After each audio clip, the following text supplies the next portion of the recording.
بیاننامه مشترک و فراخوان دانشجویان ایران و کردستان جهت اعتصاب در روزهای 28 و 29 بهمن ماه.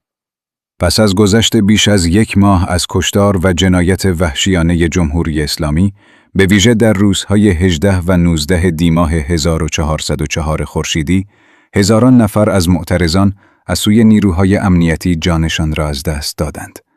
تعداد چشمگیری از دانشجویان دانشگاه‌های ایران و کردستان به مناسبت 40مین روز این کشتار و برای تجلیل از جانباختگان این اعتراضات، فراخوانی برای برگزاری اعتصابی عمومی منتشر کردند. در این بیاننامه آمده: ما به عنوان دانشجویان در این 2 روز قهرآمیز که به اندازه چند ماه طول کشید، همراه با خانواده‌های جانباختگان، دانشجویان و کادرهای درمانی بازداشت شده و میلیون‌ها انسان داغدار تجمع کردیم و صدای اعتراضی خود را سر دادیم. در ادامه بر این تاکید شده: در اعتراضاتمان و 10 بیاننامه به وضوح اعلام کرده ایم که دیگر نمی‌توانند که عزیزانمان را به قتل برسانند و ما را به جمعی رعیت حلقه به گوش که بر اساس فرامین آنان زندگی کنیم تبدیل نمایند. تعطیلی دانشگاه برای ساکت کردن صدای بلند ما و غیر فعال کردن دانشجویان توهمی بیش نیست. در پایان بر این 2 نکته تاکید کردند: 1.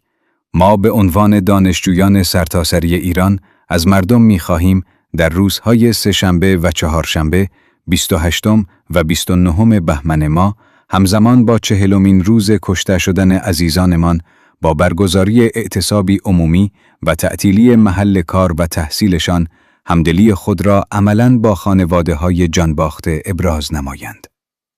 2. ما دانشجویان با برگزاری مراسمی برای ادای احترام به دانشجویان و جانباختگان در دانشگاه‌ها و مکان‌های عمومی یاد عزیزانمان را گرامی می‌داریم و با خانواده‌هایشان همدل می‌شویم. در پایان این بیاننامه و آمده است: ما برای هیچ دیکتاتوری سرفرود نیاورده‌ایم و سرفرود نخواهیم آورد. سرنگون با جمهوری اسلامی.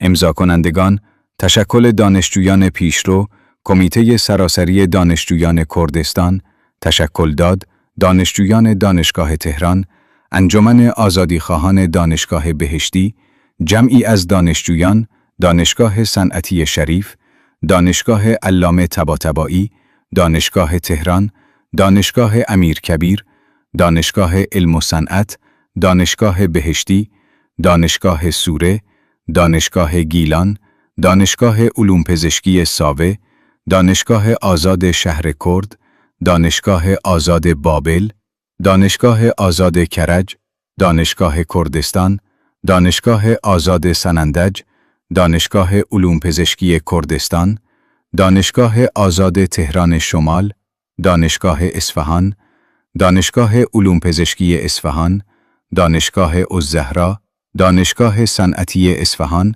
دانشگاه آزاد اصفهان خراسان، دانشگاه خوارزمی کرج، دانشگاه علوم پزشکی ارومیه، دانشگاه یزد.